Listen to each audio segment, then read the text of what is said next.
At the age of 12, I had the most unique room in our high ranch style home, situated on the lower level, my bedroom, along with the den, garage, and a bathroom, made up this distinct space.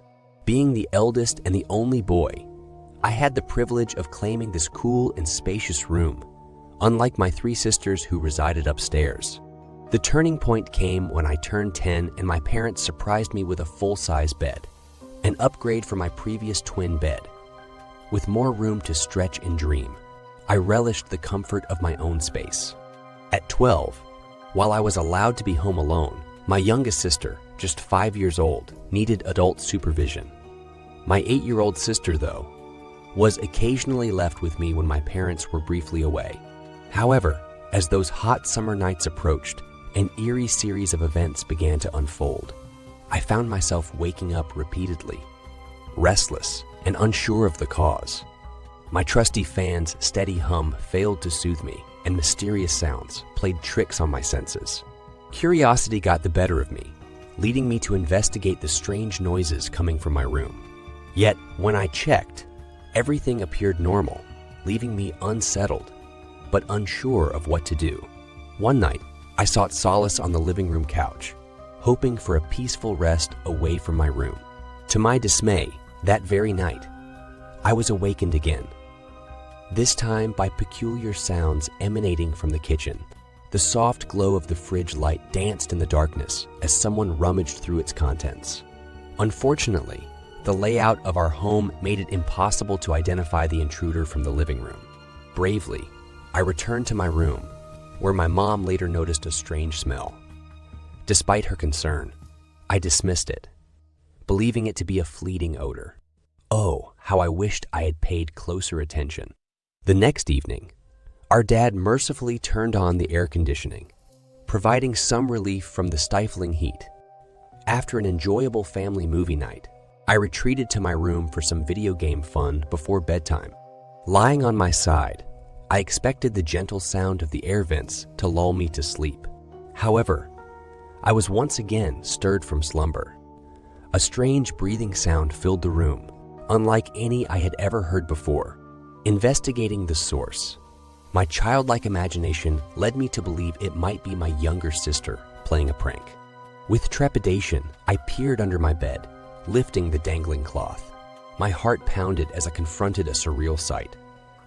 A very large, unkempt figure lay beneath my bed, eyes closed in slumber. Frightened beyond measure, I stumbled backward, nearly crawling out of the room, screaming for my dad's help. The commotion brought my parents rushing to my aid, and my dad fearlessly confronted the intruder. As it turned out, the man was homeless, and his motives remained unclear. Authorities were summoned, and though I'm uncertain of his fate, his intrusion left an indelible mark on my psyche. From that moment on, my sense of security was shaken, and I hesitated to spend a night alone in my room, let alone the house. My parents took swift action, installing security cameras to fortify our home's defenses. Together, we disposed of any food items the intruder might have tampered with, taking precautions to ensure our safety. The fear of having someone under my bed haunted me for years to come. The lingering effects of that unsettling experience were undeniable, yet it also served as a testament to the strength of family bonds and the importance of security. In every child's imagination, the fear of the unknown lurks beneath the bed, but sometimes it becomes an all too real nightmare.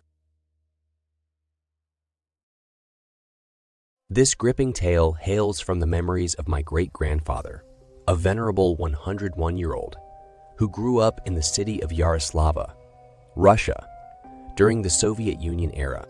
He valiantly served under the Soviet Union during World War I, but eventually sought refuge in the United States to escape communism. He recently recounted this story, which took place not long after the Battle of Illikiluki, a lesser-known but fiercely fought engagement that resulted in significant losses on both the Soviet and German sides, as was commonplace during those turbulent times. On that unforgettable evening, the biting cold seemed to pierce through their very souls. Seeking solace, My great-grandfather and his comrades took refuge in a small, undamaged building, a rare oasis of warmth amid the war. Torn landscape. The atmosphere was charged with jubilation as they celebrated their triumph with drinks, songs, laughter, and camaraderie. Amidst the revelry, two bothersome soldiers barged into the gathering. My great-grandfather and his friend, Sergei, weren't fond of them due to their loud and unpleasant nature. Seeking a moment's respite, Sergei proposed a smoke break, and they stepped out into the icy night, donning their heavy coats. In the frozen air, they indulged in conversation while smoking, basking in the sense of victory that came with surviving a grueling 2-month-long battle. But the serenity was shattered by a distant, blood-curdling scream that sliced through the darkness. Fearing it could be a comrade under attack by an irate German patrol, they hurriedly returned inside, arming themselves for a potential confrontation. Driven by the urgency of the situation, they rallied fellow soldiers to join them as they ventured into the eerie woods, their hearts heavy with dread and fear. The woods seemed to exude an unsettling aura, amplifying their anxiety. As the cries subsided, my great-grandfather suggested they split into pairs to locate the source. Accompanied by Sergei, they followed the trail of faint cries and discovered drops of blood in the snow, escalating their concern. With trepidation, they advanced towards the haunting sounds, and soon, an unsettling sight met their eyes. 2 German soldiers lay before them, one lifeless and the other alive but severely injured. The dead soldier had suffered unspeakable mutilation, with limbs missing, skin torn from the face, and a shredded uniform. The smell in the air was indescribable, an eerie mix of decay and chemicals. The corpse appeared strangely fresh, and the living soldier cowered by a tree, muttering in German. Approaching the injured soldier, they realized the extent of his trauma. His leg was torn apart, and his chest was covered in blood.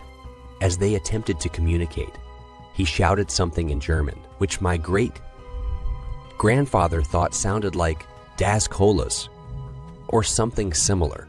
In an act of mercy, Sergei swiftly ended the soldier's suffering with a single shot to the head. Their senses heightened by the ghastly encounter, they suddenly heard moaning, like noises, and their eyes fell upon a towering figure darting away into the darkness. Fearing the unknown, they unleashed a volley of shots, but the entity vanished before their eyes. The other men rushed to the scene, but the mysterious being eluded them all. Upon their return to the village, they faced reprimand, but a report was submitted to the High Command, only to be left uninvestigated.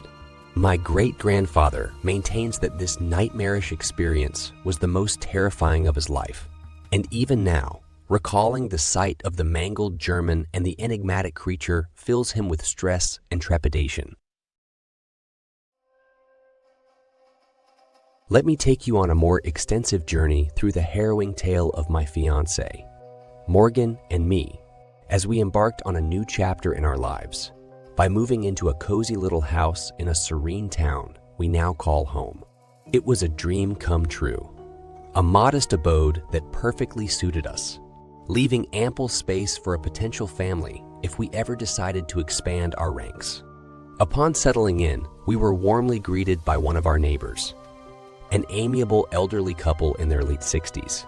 However, the neighboring house on the other side seemed distant, and we hadn't met its occupants yet.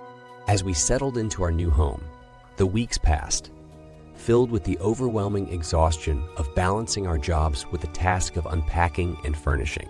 On one particular evening, we found ourselves engrossed in the daily rituals of life. Morgan was busy cooking pasta in the kitchen while I sat at the table, engrossed in shopping for area rugs on my laptop. The atmosphere in the house felt a bit stuffy, prompting me to contemplate sliding open the back door for some fresh air. But as I approached, I inadvertently glanced into the backyard, only to freeze in terror. There, sitting in one of the chairs, was an unknown man, hunched over with his head down. The shock sent shivers down my spine, and I cautiously whispered Morgan's name, warning her of the intruder's presence. Together, we cautiously peered outside, and Morgan's gasp of fear echoed my own. Unsure of how to handle the situation, we debated whether I should confront the man or if it would be safer to stay inside. Though I'm not the most imposing figure, I finally mustered the courage to approach the glass door and demand that the stranger leave our property. The man turned around, revealing a face that appeared to be in his 50s, accompanied by a long gray beard and tattoos adorning his wrists. As he approached the glass door with a sinister smile, it felt as though he could see us through the interior lights. Morgan's suggestion to yell at him from inside made me nervous, but I decided to go through with it. As I shouted for him to leave, his gaze shifted to her and he began uttering vile and disturbing statements that filled our hearts with dread. Determined to protect ourselves, I locked the door and called 911 immediately, pleading for the police to come to our rescue. As the man continued his disturbing tirade, I held the phone to the glass so the operator could bear witness to his threatening behavior. While awaiting the police's arrival, an eerie silence fell outside, and I peered out once more, only to find that the man had vanished.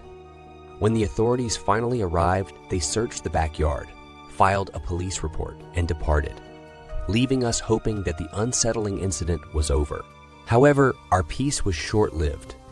Later that night, while we were unwinding in the living room, we both heard strange noises coming from the yard. As I approached the window to investigate, the sight that met my eyes sent a chill down my spine. The man had returned, cigarette in hand, seemingly trying to communicate with us while facing the house. Panic set in as he noticed my presence, and he began pounding on the window, spewing more vile and disturbing threats, particularly targeting Morgan, to protect her from further trauma. I urged her to retreat upstairs while I called the police, yet again. This time, the officers arrived more swiftly, and I refrained from alerting the man of their imminent arrival.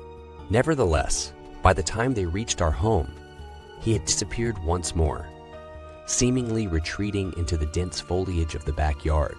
The unsettling encounter weighed heavily on our minds, leading us to take proactive measures the following day. We decided to visit our neighbors, introducing ourselves and inquiring about the man who had invaded our peace. Shockingly, a couple residing a few doors down informed us that they knew of him. He had a history of violent behavior, including physical abuse towards his ex-wife, and was known for indulging in alcohol and drugs, making him a dangerous individual. We promptly reported him to the police, hoping that justice would be served. Alas, without any video evidence, pressing charges proved difficult. Though we have not heard from or seen him in quite some time, we remain vigilant, praying that he remains far away from us and our peaceful little abode.